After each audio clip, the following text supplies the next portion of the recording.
আসসালামু আলাইকুম। হ্যাঁ, সবাই ভয় পেয়ে গেছে ভাই।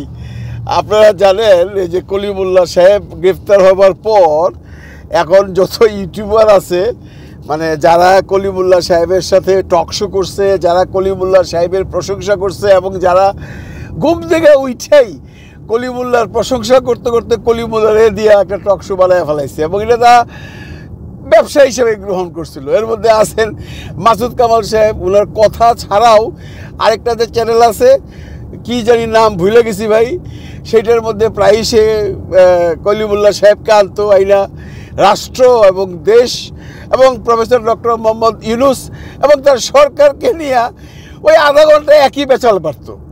শুধু সেই নয়, এটা জিল্লুর রহমান সাহেবও করতো। জিল্লুর রহমান সাহেবের তৃতীয় মাত্রা বলেন বা জিল্লুর রহমানের অন্যান্য যে কোনো অনুষ্ঠানে নিয়া এই কলিমুল্লাহ সাহেবরে নিয়া বাস দেশ, রাষ্ট্র, রাষ্ট্রদ্রোহিতা সমস্ত কিছু খুঁচায় খুঁচায় বার করত।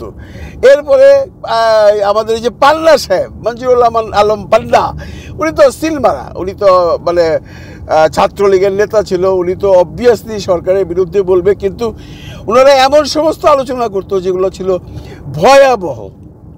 যাই হোক, এরকম আরও বিদেশে কয়েকটা আছে, যেমন ওই যে ফজলুর বাড়ির খবর, তারপরে চ্যানেল 16, তারপরে ওই যে নাজমুস সাকিব, এরা নয় বিদেশে আছে, এদের তো কোনো সমস্যা নাই, এরা তো আর দেশে নাই যে এদেরকে কেউ থ্রেট করবে বা এরা ভয় পাবে।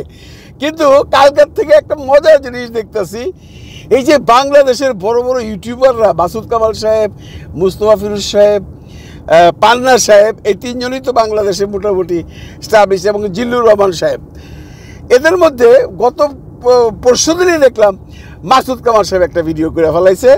তার ভিডিওর সাবজেক্ট হইল, ভাই আমি এরকম কলিমুল্লাহ সাহেব অ্যারেস্ট হয়েছে, দুইটা কথা বলছি, আমারে দেখেন কত মানুষ কত কমেন্ট দিয়া বলতে চাচ্ছে যে আমারও যেন অ্যারেস্ট করা হয়, আমাকে কেন অ্যারেস্ট করবে ভাই। উনি যখন ভিডিওটা স্টার্ট করছিল না, ওনার মুখটা একটু মলিন ছিল এবং উনি তারপরে যখন কথা বলছে বোঝাতে চাইতেছে উনি নার্ভাসও না, উনি পাত্তাও দিচ্ছেন না, উনি অত্যন্ত সাহসী, কিন্তু ভাই চেহারার মধ্যে একটা ভাব ফুটে উঠছে। এটা ন্যাচারালি মনে করেন এই যে আমি একটা কন্টেন্ট বানাইতেছি, এখানে যদি আপনারা কেউ গালাগালি করেন আমাকে, মানে যা ইচ্ছে করে লেখেন, আমার সম্পর্কে বাজে বাজে কথা লেখেন, আমার চোখে পড়লে আমার কিন্তু একটা এফেক্ট হবে। হ্যাঁ, হয়তো বা আমি কোনো উত্তর দিব না বা মানুষজন সামনে থাকলে তাদের সাথে হাসাহাসি করবো, তাদেরকে বুঝতে দিব না, কিন্তু যে কমেন্টটা আমার বিরুদ্ধে করা হয়েছে ওই কমেন্টটা কিন্তু আমার মনের মধ্যে গিথে গেছে, তাই না? এবং ওইটা ঘুরে ফিরে আমার অবচেতন মনে আসতেছে, আচ্ছা এই লোকটা আমাকে এইভাবে গালাগালি করলো, কেন করলো, কি জবাব দেওয়া উচিত ছিল, আমি কি এত খারাপ? এটা আসবেই, এটা মানুষের সাইকোলজি। তো মাসুদ কামাল সাহেব সম্পর্কে বেশ কয়েকজন এখানে হয়তো বা লিখছেন যে আপনাকে তো এরপরে নেওয়া হবে। আমি জানি উনি এগুলো ভয় পাইলে, কিন্তু মানসিকভাবে দুর্বল তো হয়েছে, এটা তো অস্বীকার করার কোনো উপায় নেই, এটা হইতেই হবে। আপনি যদি হিউম্যান বিং হন, আপনি যদি রক্ত মাংসে করা কোনো মানুষ হন, আপনাকে যদি কেউ কোনো কটূক্তি করে বা আপনার সম্পর্কে কেউ যদি কোনো বাজে কথা বলে, আপনার গায়ে লাগবেই। আর যদি আপনার গন্ডারের চামড়া হয় তাহলে অন্য আলাপ। তো মাসুদ কামাল সাহেবের গায়ে লাগছে। তো ভাই মাসুদ কামাল সাহেবকে বলছে যে আপনার ভয় পাওয়ার কিচ্ছু নাই, আপনি একজন নির্ভীক সাংবাদিক, তবে একটা রিকোয়েস্ট থাকবে ভাই, আপনার সরকারের সমালোচনা করেন, কোনো অসুবিধা নাই। Professor doctor Mohammad Yunus sir তো বলেই দিছে যে আমার সমালোচনা করেন, তাহলে আমি অনেক কিছু শিখতে পারবো। কিন্তু এই যে এই সমস্ত লোকজন এরা রাষ্ট্রদ্রোহিতার আলোচনা করা, এই কালকে হাসিনায় চলে আইব, এই এসে দেশ দখল করে ফেলাইব, এইখানে গোপালগঞ্জে লক্ষ লক্ষ আওয়ামী লীগের পোলাপান এক হয়েছে, এইগুলা করলে হয়তো আজকে আপনাকে কেউ কিছু বলবে না, কিন্তু একটি সময় আপনি বিপদে পড়তে পারেন। তো আমার রিকোয়েস্ট থাকবে, আপনি একটু মানে আপনি বলেন, আপনি অনেক ভালো কথা বলেন, কিন্তু মাঝে মধ্যে এমন কোনো কথা সাপোর্ট করেন যেটা অ্যাকচুয়ালি জনগণ পছন্দ করে না, এইটা তারই একটা এফেক্ট। এবারে আসেন মুস্তফা ফিরোজ সাহেব, উনি একটা কন্টেন্ট বানাইছে, উনিও কমেন্ট পড়তেছে, বলতেছে যে ভাই আমি কি করলাম, মাসুদ কামালের সাথে আমারে তুলনা করলেন কেন? দেখছেন ভাই, এটার নাম বলে ঠেলার নাম বাবাজি। এখন মাসুদ কামাল রে সে চিনে না, অথচ তারা দুইজন একসাথেই এই ইউটিউব জগতে আসছে সাংবাদিকতার থেকে। যতদূর জানি মুস্তফা ফিরোজী মাসুদ কামাল সাহেব লাগাইছে ইউটিউব করে, দুইটা পয়সা পাবেন, এটা ভালো একটা সাবজেক্ট, ভালোভাবে চলতে পারবেন।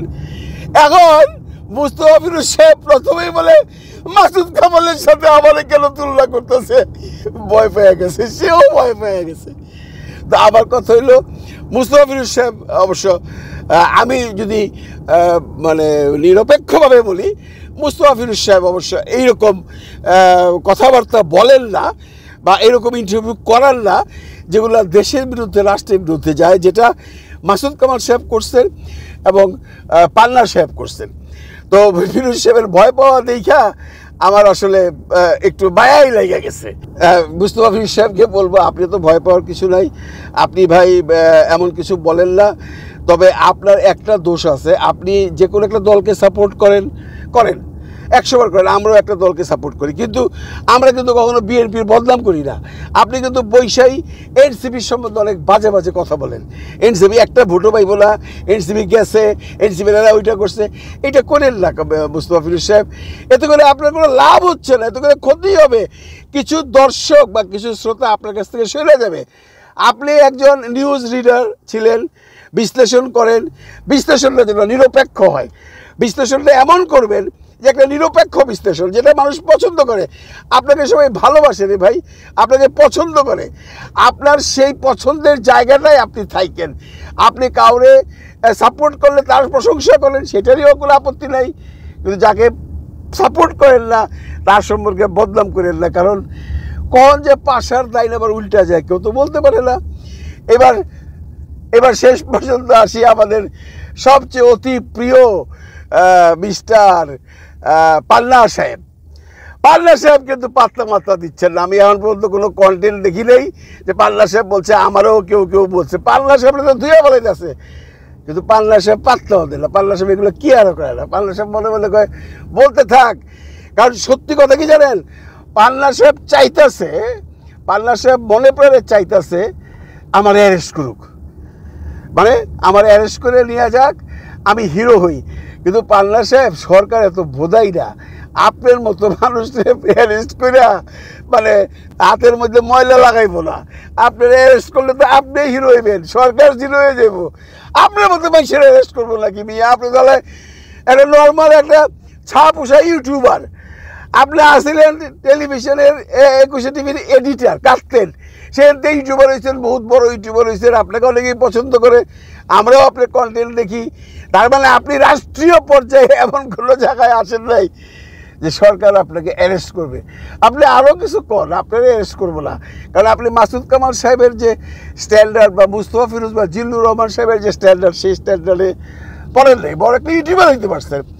বাট তাদের একটা ব্যাকগ্রাউন্ড আছে সাংবাদিকতায়। আপনি বলেন আপনি সাংবাদিক, আপনি তো সাংবাদিক ছিলেন না, আপনি তো ছিলেন এডিটার। এডিটার মানে বুঝছেন বন্ধুরা, কম্পিউটারে বসে নিউজগুলো কাটতো। কাজে আপনার ওই আশা পূরণ হবে না যে আপনাকে অ্যারেস্ট করবে। রাষ্ট্রের হলো জিল্লুর রহমান সাহেব, আর আমরা বসে আছি। জিল্লুর রহমান সাহেবের রিয়াকশনটা কি? উনি অবশ্য পাত্তা দেয় না, উনি পাত্তা দেয় না, উনার হাতে অনেক লম্বা, আর উনি এগুলো নিয়ে কোনো কথাও বলে নাই। যেহেতু উনি কোনো কথা বলে নাই, কাজে ওনার সম্পর্কে আমি আর কোনো কথা বলতে চাই না। তো এখন মূল কথা হইল, ওরা ভয় পাইছে, মানে এমন ভয় পাইছে, বিশেষ করে মাসুদ কামাল আর মুস্তফা ফিরোজ, যেটা দেখলে হাসি পায়। ভালো থাকেন সবাই, ভালো রাখেন সবাইকে। আল্লাহ হাফেজ।